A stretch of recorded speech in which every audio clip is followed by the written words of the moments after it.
All right, my team, Oklahoma, coming off the worst loss to Texas in the history of the OU-Texas rivalry. 49-0, we got stomped on. We got drugged out of the Cotton Bowl. So much so that Oklahoma fans couldn't stay and enjoy the fair. Because then you would have to see Texas fans who are going to have to tell you about how you got beat down as if you didn't watch yourself get beat down for 4 hours getting beat down. Well, turns out having a quarterback kind of changes all that.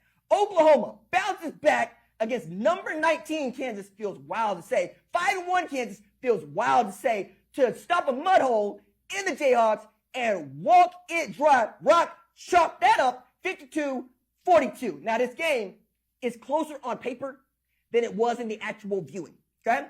Put it this way.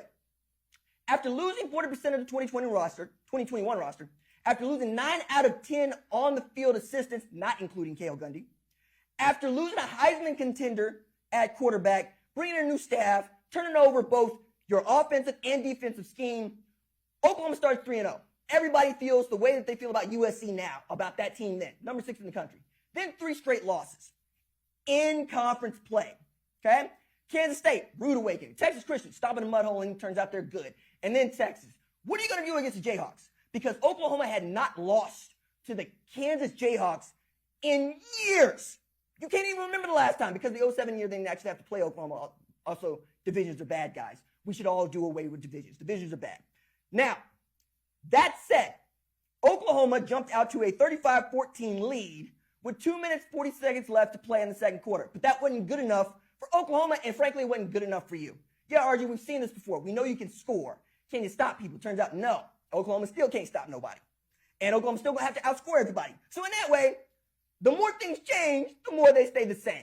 But having Dillon Gabriel back really did shake something loose with this offense. He was 29 of 42, 403 yards, 2 TDs, 1 pick. Eric Gray, outstanding, 20 carries, 176 rush yards, 2 TDs.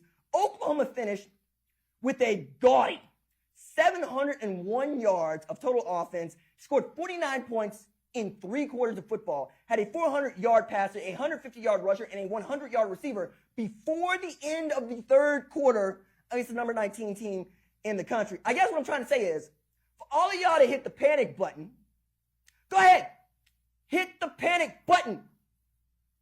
But not for Oklahoma, okay? All right?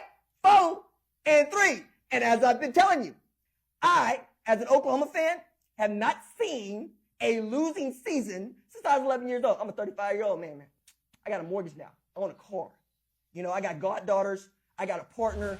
You know, I'm living my best life here. It's been that long. And to that point, you haven't seen Oklahoma have a winning season in 23 years. And you pick now at 3 and 3 to come after us? Man, it's not Oklahoma fans that are spoiled. It's college football that's been spoiled. 23 years of sustained excellence. Yeah, all right.